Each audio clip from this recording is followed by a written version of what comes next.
I think it's the hardest times I've ever known in sort of 35 years, but it's very much related to locations. You know, we've got some areas where we're still doing quite well, and other areas we've got the high rents, the falling sales, the increased rates, and it is very, very difficult.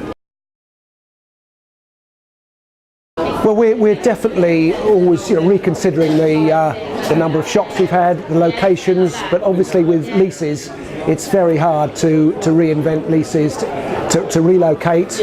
We also have 7 sandwich vans, which again we need to move around, constantly look at, and also the wholesale side. So we're spread around in 3 different areas, but it's the retail shops, particularly where we've traditionally been in Brighton. We've actually been baking in Brighton since 1818, but it's now 75 years since my grandfather took Forfars over, and it's hard because we're well known there, but we've got too many shops because all the fishmongers, the butchers, the greengrocers have all disappeared.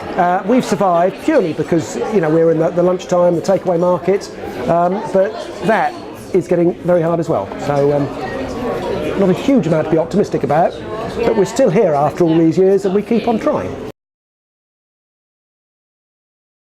Well, I think the plant bakers generally have disappeared, but what we're finding in Brighton in particular is you know, we're the only bakery left. You're getting some top end of market, a few specialists, but there's so many food outlets, being all the coffee shops, you know, Greg's move in, and also Eat, Pretz, they're all surrounding our shops, and there's only, you know, so much to go around everybody, and the competition is as fierce as it's ever been.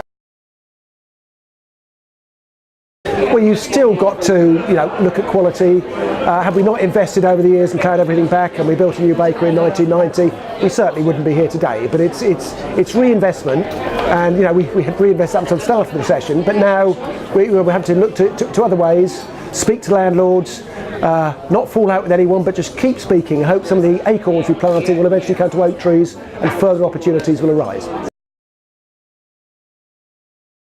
I've always been a great believer in network. That's how I've got the job of on secretary of the British Confectioners Association, where we've got 60 members from all over the UK, and we meet 5 times a year and get a very good attendance. And I've always been a great one for networking, and this is actually very interesting the way you've condensed it with a couple of short presentations into the middle of the day, and it's extremely interesting. I've met some very interesting people.